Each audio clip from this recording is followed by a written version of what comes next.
Well, for more on this, let's speak with Chris Bockman, who is a freelance journalist based in Toulouse, and he was among the first journalists reporting from the scene of the shooting. And Chris joins us now from Toulouse. Chris Bockman, thanks very much for your time. What did you see when you arrived at the school? Well, first of all, there was real shock. People were terrorised. Once there was first reports of an initial shooting, it didn't take long to work out that this was connected when you saw that it was a Jewish school because of the racial profiling and all this.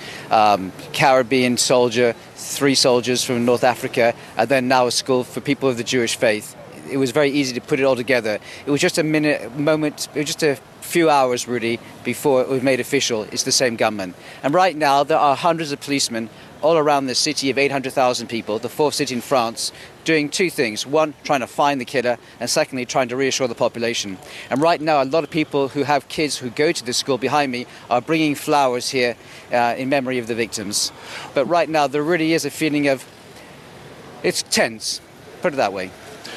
Chris, what's this area normally like? Of course, at the moment we can see the stacks of media there behind you. And so what is this area normally like? Paint a picture for us of this suburb. Yeah, it's actually, we're very near the city centre, but it's a very residential area. A lot of kind of like individual homes. I mean, when you go in the city centre, it's very much like a medieval city with a lot of windy roads and kind of alleys and very, very old. This is more kind of built in the last 100 years or so, and it's a sleepy area. It's just outside the city centre, and it's sleepy, and there's a school here for the Jewish population. There's something like 25,000 people from the Jewish population who live around here.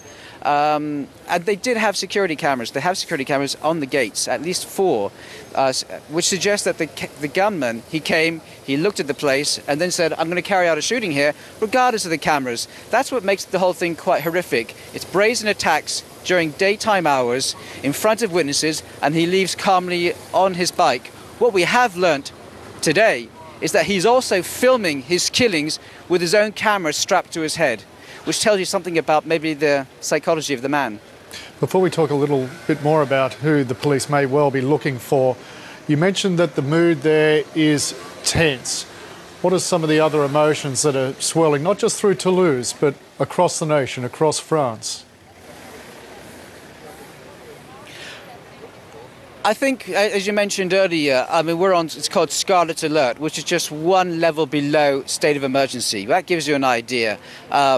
This is without question. If it was just one shooting, it'd be a shock. But the fact that there's been 3 shootings in 9 days, which has left 7 dead and 2 on life support, and it's been carried out methodically, it's been carried out... The scene yesterday was quite horrific.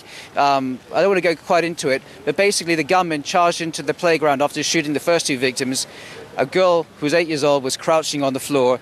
He picked her up by the hair and shot her at point-blank range in the head. That tells you a little bit about this individual.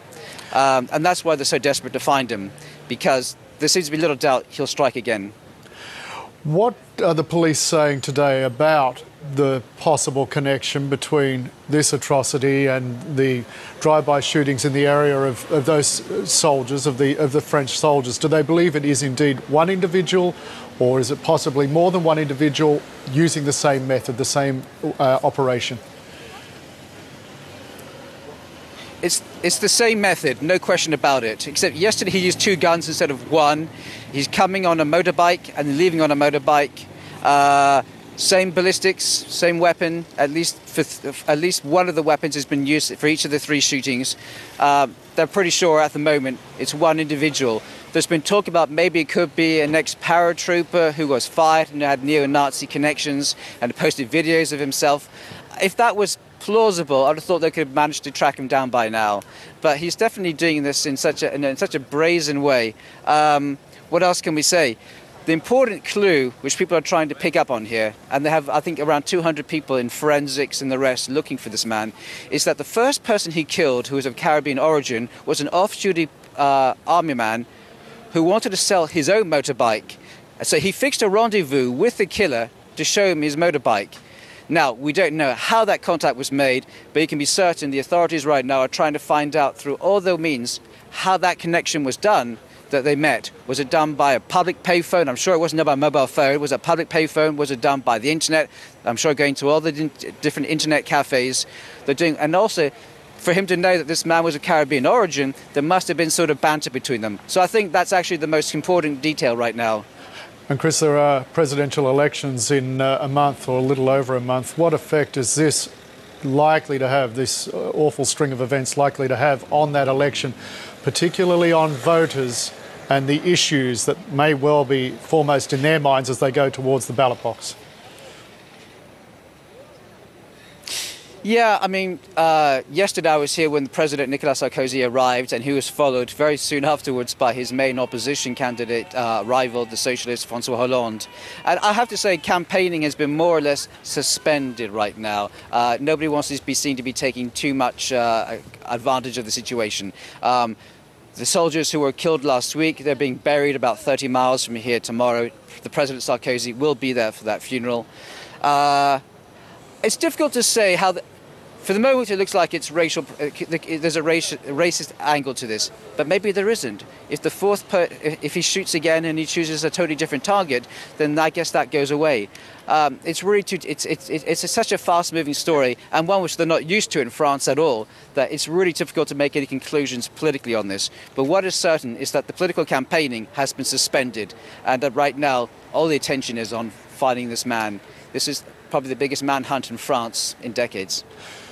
Chris Bockman there in Toulouse, I thank you very much for your time with us this evening.